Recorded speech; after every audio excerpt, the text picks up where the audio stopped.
explain that amazing unit circle to all of your beautiful faces. Now, we know what you are all thinking. What even is a unit circle? Well, we are going to tell you.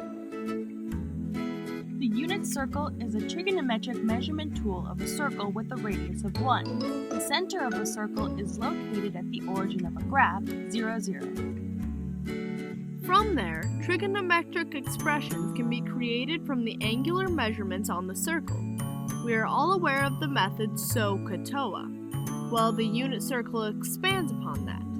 SOHCAHTOA is used to find the sines and cosines of the angles in the various right triangles located in the circle. Sine equals y, cosine equals x, and tangent equals y over x. Each of those has an inverse. Sines inverse and cosines inverse are incorrect in the drawing. Sorry about that, Madison messed up. But sines inverse is cosecant, which equals 1 over y, and cosines inverse is secant, which equals 1 over x. The inverse of tangent is cotangent, which equals x over y, which is thankfully correct in the drawing. As you are all hopefully aware, a circle consists of 360 degrees. If you are not aware of that, well, I guess I can't really help you out there, unfortunately. That's just shameful. The circle is then divided by 4 quadrants. Within each quadrant, it can either be divided into 3 sections or it can be divided into 2 sections.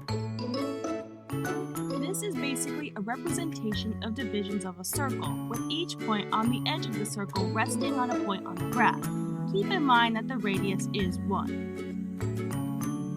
The points that are used are 1 over 2, square root of 2 over 2, square root of 3 over 2, 1, and 0, with the negatives of each used in different positions on the circle, except for 0 because 0 obviously doesn't have a negative.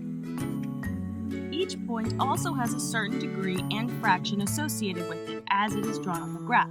The degree represents the size of the angle created from point 0 to the point being addressed. The fraction is the degree put into fraction form. We are now going to show some example problems to help you remember or learn if you didn't pay attention the first time, the basic concepts of the unit circle. Let's say that the problem is asking to find sine of pi over 6. You would find this answer by locating pi over 6 on the unit circle. Then you would look to see what the y point is on the graph to find the answer since sine equals y. The answer would be 1/2. The same principle applies to every angle around the circle. Cosine acts in the same way, except instead of finding the y point, you find the x point. However, the tangent one is a little bit different. Finding tangent is not as easy as sine or cosine because you actually have to do math to solve for this. So let's say that we have to find the tangent of 5 pi over 6. Because tangent is y over x, we would take 1/2 divided by negative square root of 3 over 2. The product of this equation is negative square root of 3 over 3.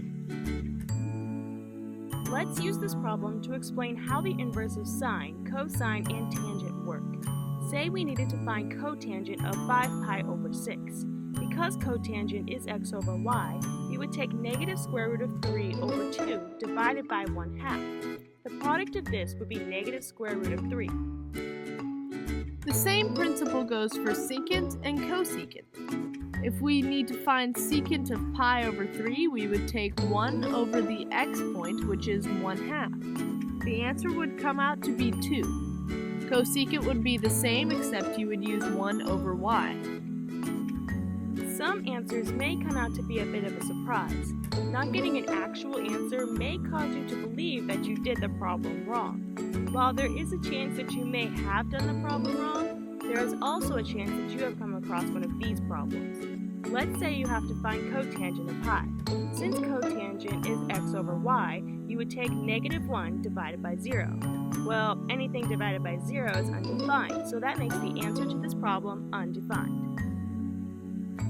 Now there's only one other concept we would like to cover, which is finding the fraction of the angle by the angle's degree or vice versa. An example of this would be to find the angle of pi over 6, which would be 30.